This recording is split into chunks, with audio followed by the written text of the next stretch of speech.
Pernahkah kamu menyesal karena memilih yang cepat dan gampang, padahal kalau sabar sedikit hasilnya bisa jauh lebih besar?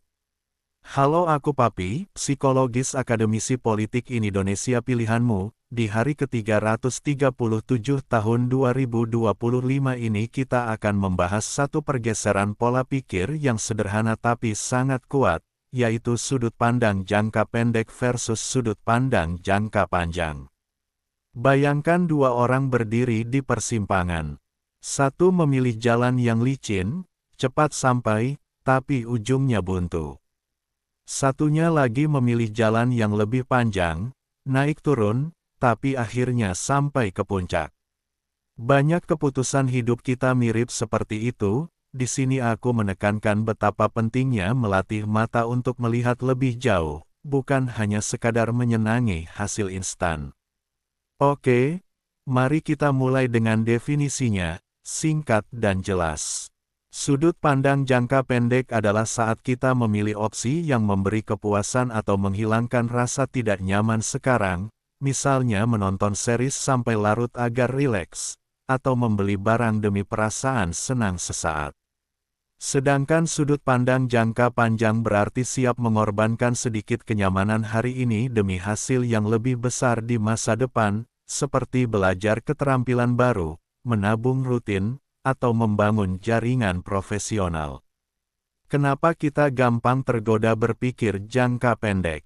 Jawabannya sederhana, otak kita disetel untuk reward instan. Jutaan tahun lalu, mendapat makanan sekarang meningkatkan peluang hidup.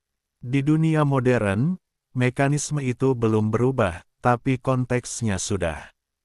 Notifikasi ponsel, promo belanja, dan hiburan tak berujung memancing kita untuk memilih kepuasan cepat, meskipun itu sering menghambat tujuan jangka panjang. Mengenali bias ini adalah langkah pertama untuk berubah. Lalu apa akibatnya kalau terus-terusan memilih jangka pendek?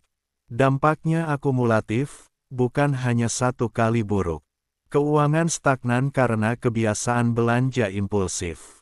Karir terhenti karena tidak berinvestasi pada skill.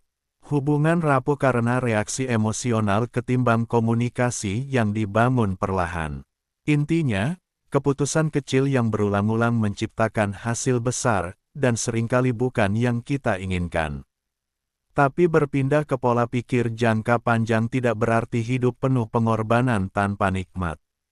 Justru sebaliknya, ini soal investasi kecil dan konsisten untuk meraih kebebasan dan pilihan yang lebih banyak di masa depan. Nah, berikut beberapa strategi praktis yang bisa kamu mulai pakai hari ini. Pertama, tetapkan tujuan jangka panjang yang jelas. Tidak cukup, ingin sukses, lebih spesifik, misalnya dalam 3 tahun ingin naik jabatan, atau dalam 5 tahun menabung untuk DP rumah. Tuliskan itu. Tujuan yang jelas membuat kita tahu kemana arah pengorbanan kecil itu mengalir. Kedua, pecah tujuan itu menjadi milestone kecil. Jika targetmu promosi, milestone bisa berupa kursus 6 bulan, menyelesaikan proyek portofolio dalam 12 bulan, dan memperluas jaringan tiap bulan. Milestone membuat tujuan besar terasa bisa dicapai, dan memberi kepuasan berkala yang mengurangi godaan reward instan. Ketiga, bangun ritual dan kebiasaan yang mendukung. Daripada bergantung pada motivasi, desain lingkungan yang memudahkan pilihan jangka panjang, atur blok waktu belajar, matikan notifikasi saat jam fokus, atau aktifkan transfer otomatis ke rekening tabungan setiap gajian. Kebiasaan kecil lebih kuat daripada keputusan hebat yang hanya muncul sesekali.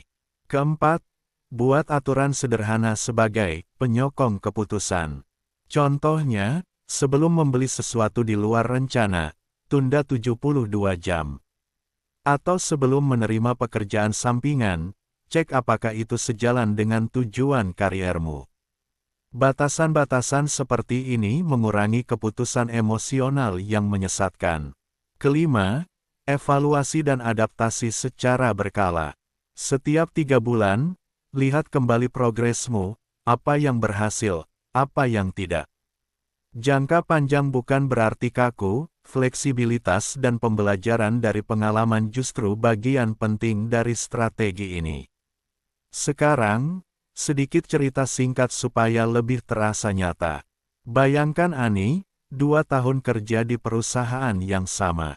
Ania bekerja lembur tiap malam demi bonus kecil, tapi tidak punya waktu untuk belajar. Ani B mengurangi sedikit lembur dan menyisihkan 3 jam per minggu untuk kursus yang relevan. 2 tahun kemudian, Ani B dapat promosi karena skill baru dan portofolio yang solid. Ania masih di tempat yang sama. Sama-sama membuat pengorbanan, tapi pengorbanan Ani B diarahkan pada hasil jangka panjang. Ada juga beberapa jebakan yang perlu diwaspadai. Pertama, menunda terus dengan alasan, nanti mulai. Mulai kecil lebih baik daripada menunggu sempurna. Kedua, membingungkan pengorbanan dengan hukuman, investasi jangka panjang seharusnya sustainable, bukan membuatmu burnout. Ketiga, jangan bungkam saat gagal. Kegagalan kecil adalah data berharga untuk memperbaiki strategi. Kesimpulannya berpikir jangka panjang bukan soal menunggu seumur hidup untuk bahagia. Ini soal menanam benih hari ini sehingga tahun-tahun ke depan kamu punya kebebasan memilih, bukan terjebak oleh akibat dari keputusan impulsif. Mulai dengan tujuan jelas, pecah jadi langkah kecil, bangun kebiasaan yang mendukung, dan beri dirimu ruang untuk evaluasi. Terima kasih, sampai jumpa di hari esok yang penuh kejutan.